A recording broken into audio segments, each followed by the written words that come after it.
and I'm here to cook a salmon today. I'm going to do two different ways, just in case one of the people here doesn't want a particular way. So these are fresh ones we caught here at Flaming Gorge, and I'm going to stick on some Slap Your Mama Cajun seasoning.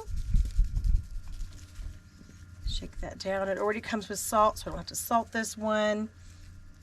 Okay, and we have extra black pepper.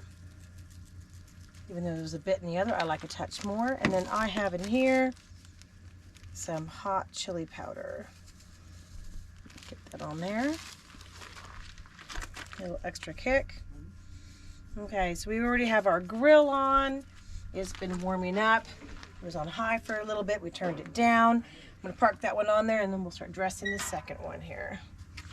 Let me get my raw fish tool here. All right.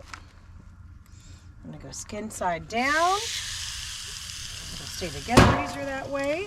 There. All right, here's our second one here. This one I need to add our own salt to. Okay, and this is a mix of dill and garlic.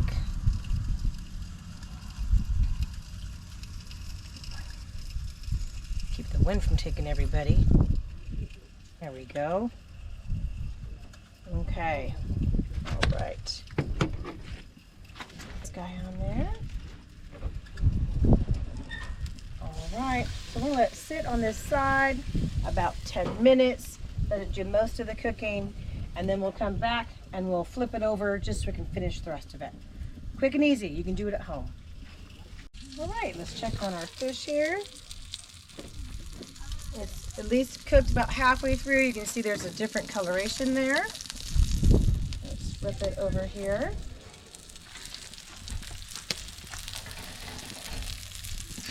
All right, so there's our dill and garlic. And look at this blackened. What we're gonna do here?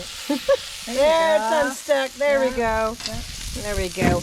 This side doesn't need as much time, just needs to get that top part crispy, and then we'll be ready to go. And then that will be it.